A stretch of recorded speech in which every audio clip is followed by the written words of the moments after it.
Bato de Rosa and congratulating the new Senate President. So you're congratulating Senator Bato dahil ipasa.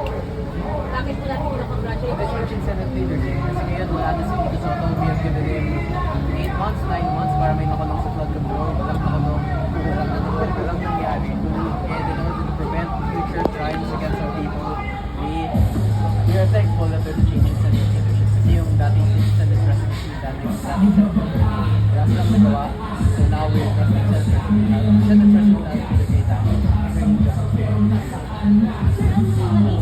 For you personally, nagpakita nila after 6 months ng absence ko na ako dito sa Senate. How do you feel about this? Yung pagpapakita ni Senator Bato?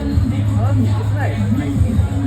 What message kaya is it giving to the public? Yung sudden na pagpapakita ni Senator Bato? Well, the message it's giving is that it's a strategic move. Kasi yung nakita natin na mas na warrant sa guys sa November 5. Yung dati pa talaga ready silang ipakapagpapit. So, as what has happened before the president, they planned something similar.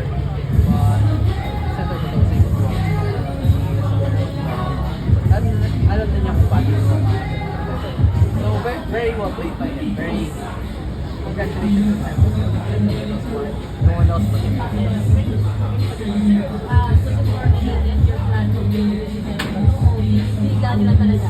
Pinadyan mo. I was around the area, so I passed by. Kala ko, hindi ko siya ibang top. Ano lang sir, sabi niya? Kaya ba natulog ba kayo dito? Yes sir. Well, hopefully my overtime kayo. If not, then we will fight for your rights in Congress to have overtime payments. Congressman na lang ba yung darating? Ha? Hindi, medyo surprise ko eh. Kasi it's not just in the method of contracting, but very strict sila. Hindi lang sa pagpasok pero sa mga contacts nila. They are very close in information right now.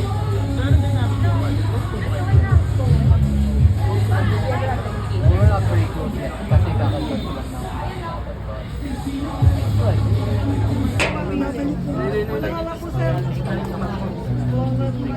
ng Carl, Mariel, Rika May, Sultan Omar,